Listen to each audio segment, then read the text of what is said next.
Assalamualaikum warahmatullahi taala wabarakatuh dan salam sejahtera cikgu ucapkan kepada anak-anak murid cikgu yang dikasihi sekalian.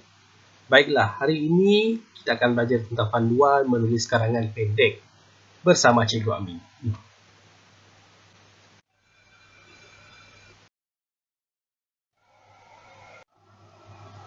Baiklah, berikut merupakan arahan untuk soalan karangan pendek, iaitu berdasarkan maklumat yang disediakan, tulis sebuah karangan pendek yang panjangnya antara 50 hingga 80 patah perkataan, di mana soalan ini telah memperuntukkan sebanyak 10 markah.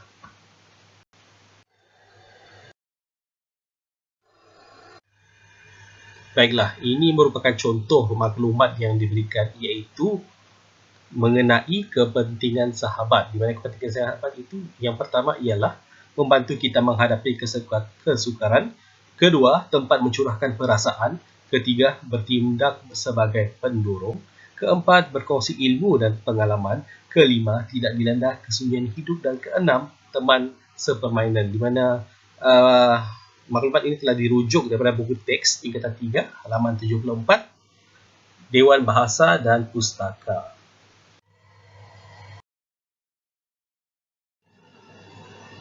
Bagaimana untuk membuat satu karangan pendek yang baik? Baiklah, pada slide ini cikgu telah sediakan satu format karangan pendek yang perlu kamu ikut. Baiklah, ayat yang pertama iaitu pendahuluan.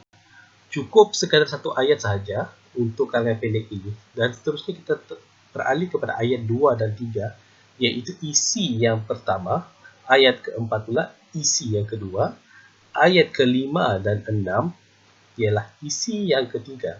Baiklah, berdasarkan maklumat yang diberikan berkaitan kepentingan sahabat itu, murid-murid boleh pilih mana-mana 3 isi sahaja.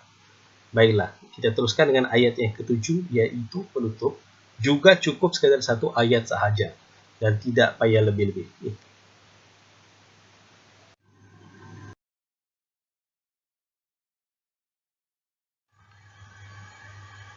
Baiklah, cikgu akan teruskan dengan contoh karangan pendek yang baik berkaitan kepentingan sahabat ini.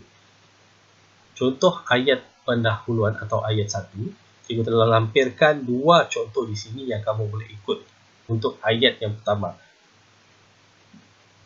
Yang pertama, menurut Kamus Dewan Bahasa edisi keempat, sahabat bermaksud kawan, teman atau taulan sebanyak 8 perkataan, atau sahabat dianggap insan yang sangat penting dalam kehidupan kita selain ahli keluarga kita sebanyak 13 patah perkataan. Baiklah, kita akan teruskan dengan contoh ayat 2 dan 3, iaitu isi yang pertama yang berbunyi, apabila kita menghadapi kesukaran, sahabat dapat memberikan bantuan kepada kita.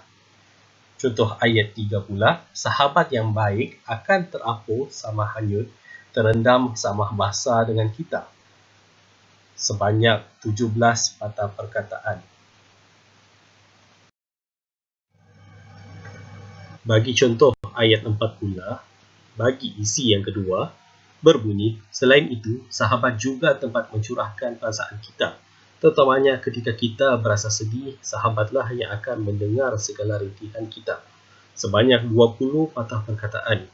Dapat juga dilihat di situ iaitu penggunaan penanda wacana selain itu yang menandakan permulaan isi baharu. Jadi cikgu berharap kamu tidak lupa untuk meletakkan penanda wacana pada setiap permulaan isi baharu, iaitu isi yang selepas isi yang pertama.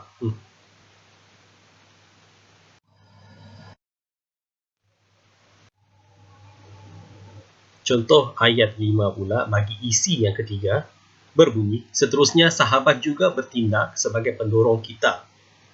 Contoh ayat 6, merekalah yang selalu memberi sokongan kepada kita andai kata kita gagal dalam sesuatu perkara.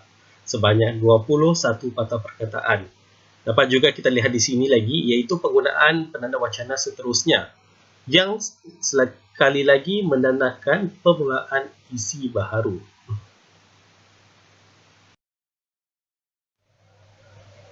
Bagi contoh ayat terakhir atau ayat yang ketujuh, kesimpulannya, sahabat memainkan peranan penting dalam kehidupan kita sebanyak 8 patah perkataan.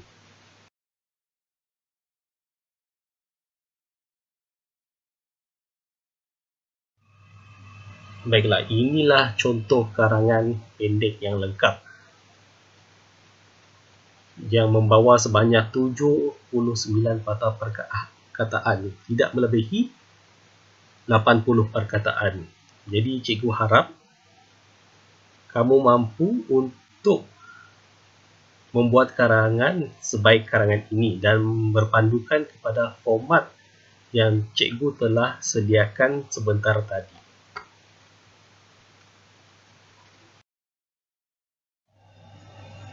Baiklah, setakat itu sahaja perkongsian cikgu mengenai panduan penulisan karangan pendek kita pada hari ini. Semoga perkongsian ini bermanfaat kepada anak-anak murid cikgu. Cikgu ucapkan terima kasih kerana sudi menonton. Kita berjumpa lagi. Assalamualaikum warahmatullahi wabarakatuh dan salam sejahtera. Bye-bye.